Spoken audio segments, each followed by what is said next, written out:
Phoenix Books presents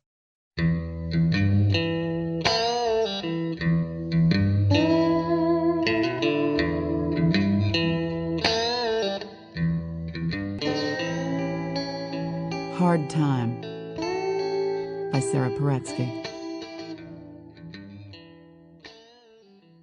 Lacey Dowell clutched her crucifix, milky breasts thrust forward as she backed away from her unseen assailant. Tendrils of red hair escaped from her cap. With her eyes shut and her forehead furrowed, she seemed to have crossed the line from agony to ecstasy. It was too much emotion for me at close quarters.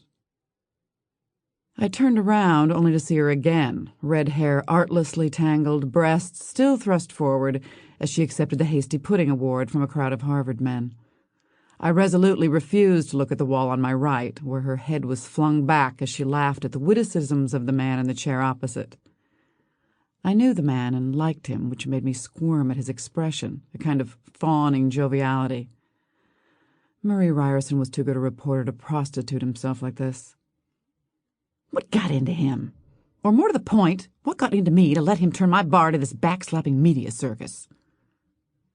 Sal Bartell, who owned the Golden Glow, had snaked through the Chicago glitterati, packed into her tiny space to find me. Her height, she was over 6 feet tall, made it possible for her to spot me in the mob.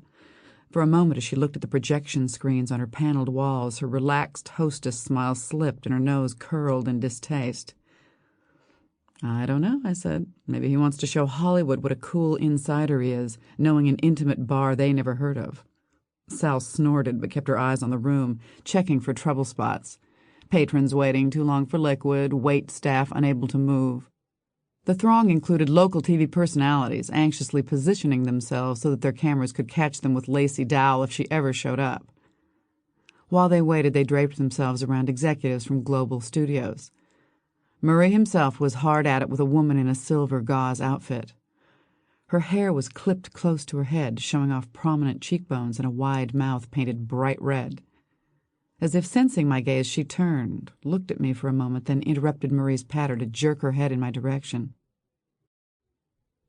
"Who's Murray talking to?" I asked Sal, but she had turned away to deal with a fractious customer. I edged myself through the crowd, tripping on Regine Mauger, the Herald Star's wizened gossip columnist. She glared at me malevolently. She didn't know who I was, which meant I was no use to her. "Will you watch where you're going, young woman?" Regine had been tucked and cut so many times that her skin looked like paper pulled over bone. "I'm trying to talk to Teddy Trant." She meant she was trying to push her bony shoulders. Sample complete. Ready to continue?